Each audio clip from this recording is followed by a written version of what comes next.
बैरून मुल्क क्या शादी के कई साल बाद भी बाहमी रज़ामंदी से शौहर तलाक़ का हक़ बीवी को दे सकता है और इसका क्या तरीक़ा होता है? नीज़ निकाह नामे में जो शराइत होती हैं तो क्या बाहमी रज़ामंदी से वो भी तब्दील हो सकती हैं? तरीक़ेकार भी बता दें। निकाह नामे में जो भी शर्तें लिखवा लें उसके कोई फ़र्क नहीं पड़ता, असल है ज़बान। तो जो काम ज़बान से होता है वो तहरीर से भी होता है। तो शादी के बाद शौहर को ये हक़ है कि वो बीवी को तलाक़ का हक़ दे दे। लिख के भी दे सकता है, ज़बान से भी दे सकता है, चाहे वो निकाह नामे में बढ़ा के दे दे या वैसे ही लिख के दे दे।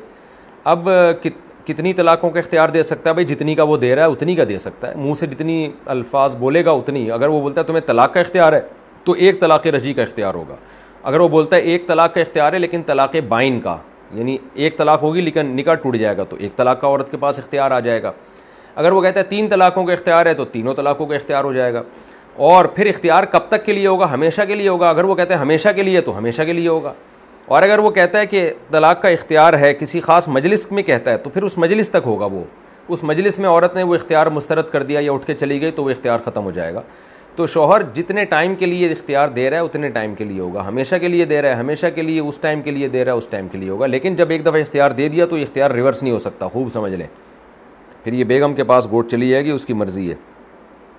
अगर कहीं झगड़ा हो रहा हो और आप समझते हो कि बीवी आपसे अलहदगी चाहती है और शर्म की वजह से मांगनी नहीं है अलहदगी और आप भी छोड़ना चाहते हो, तो फिर बीवी को इख्तियार दे दिया जा सकता है। यूँ कह दिया जाए, अगर तुम चाहती हो तो अपने ऊपर तलाक़ वाक़ कर लो, मेरी तरफ़ से तुम्हें इजाज़त है 1 हफ़्ते के लिए या 2 हफ़्ते तक, हमेशा के लिए नहीं देना चाहिए।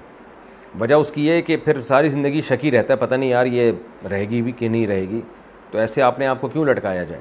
तो उसको यूँ इख्तियार दे दें कि भाई तुम्हें 1 हफ़्ते के लिए या 3 दिन के लिए तुम्हें इख्तियार है, तो और 1 तलाक़ बाइन का इख्तियार देना चाहिए, 3 तलाक़ों का नहीं देना चाहिए, ताकि दोबारा मियाँ बीवी चाहें तो आपस में निकाह तो हो सके ना। बाज़ दफ़ा दोनों पछता रहे होते हैं बाद में। लेकिन ये भी बहुत शदीद ज़रूरत में ऐसा किया जाए, बिला वजह ये करना भी ठीक नहीं है।